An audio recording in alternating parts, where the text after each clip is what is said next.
Keluarga besar Partai Demokrat yang saya cintai. Berikut ini saya ingin menyampaikan sesuatu yang sangat penting.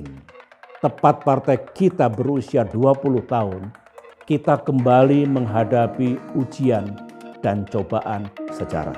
Ketika kita semua tengah berjuang sekuat tenaga untuk masa depan partai yang cerah, perjuangan yang damai, konstitusional dan tidak berniat jahat, dan ketika di bawah kepemimpinan AHY, dukungan rakyat terhadap Partai Demokrat terus meningkat. Bagi halilintar di siang bolong, ada gerakan dan permufakatan jahat untuk merusak Partai Demokrat. Gerakan ini hakikatnya ingin mendongkel dan merebut kepemimpinan partai yang sah. Kemudian menggantinya dengan orang luar. Pada kesempatan ini, bagi orang luar yang punya ambisi untuk merebut dan membeli Partai Demokrat, saya katakan dengan tegas dan jelas, Partai Demokrat not for sale. Not for sale. Saudara-saudara, kalau GPKPD tersebut berhasil, bukan hanya ketua umum dan jajaran pengurus pusat yang akan diambil alih dan digantikan oleh orang luar, serta kader dan mantan kader yang bermasalah. Pada gilirannya, keseluruhan pengurus Partai Demokrat di seluruh tanah air juga akan diobrak-abrik. Saya juga membenarkan ketika dengan penuh rasa hormat, Ketua Umum AHY mengirimkan surat kepada Presiden Jokowi karena ada pelibatan pejabat tinggi pemerintahan yang dekat dengan beliau, serta disebutkannya sejumlah menteri dan pejabat setingkat menteri sebagai ikut mendukung GPKPD tersebut.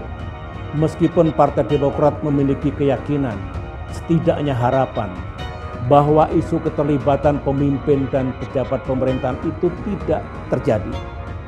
Dan hal itu boleh jadi hanya merupakan fitnah atau pembusukan politik. Secara moral Partai Demokrat memang perlu mengirimkan surat tersebut. Secara pribadi, saya sangat yakin bahwa yang dilakukan Muldoko adalah di luar pengetahuan Presiden Jokowi.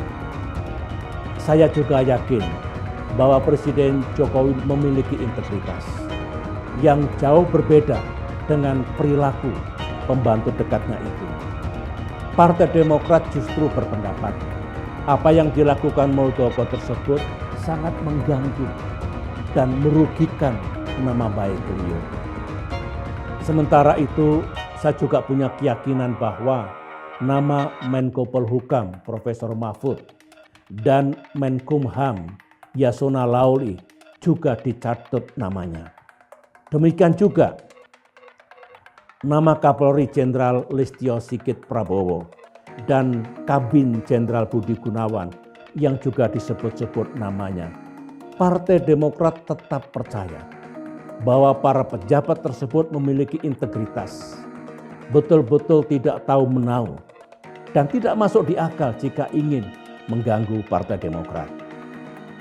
Saya telah mendapatkan laporan resmi dari pimpinan partai dan juga mendapatkan informasi dari daerah bahwa segelintir kader dan mantan kader pelaku GPKPD itu masih bergerak di lapangan, sembunyi-sembunyi, kucing-kucingan. Berarti gerakan ini masih ada. Yang disasar bukan lagi para ketua DPD ataupun ketua DPC, tetapi siapapun yang mau diiming-imingi sejumlah imbalan dan janji-janji yang menggiurkan. Sangat mungkin para pelaku gerakan itu menghasut dan mengadu domba antara pimpinan DPP Partai Demokrat dengan para ketua DPD dan ketua DPC. Dengan memainkan isu bahwa dalam musda dan musyab mendatang mereka akan diganti, sesuatu yang tidak benar adanya. Sejumlah fitnah dan isu juga terus dihembuskan di daerah-daerah yang semuanya tidak benar.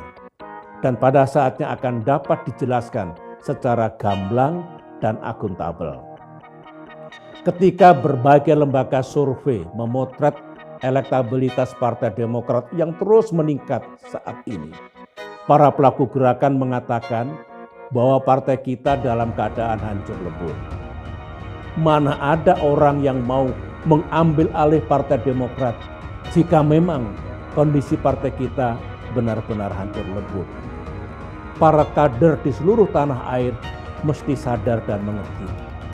Justru gerakan dan perilaku segelintir orang inilah yang bisa merusak dan menghancurkan partai kita. Jangan mau kita diperdaya dan ditipu oleh akal busuk mereka. Itulah sebabnya saudara-saudara, meskipun sejak Kongres Demokrat tahun 2020 yang lalu, saya tidak lagi aktif dalam kegiatan sehari-hari partai, namun kali ini menghadapi gerakan ini sebagai Ketua Majelis Tinggi Partai, saya harus turun gunung. Saya harus turun gunung.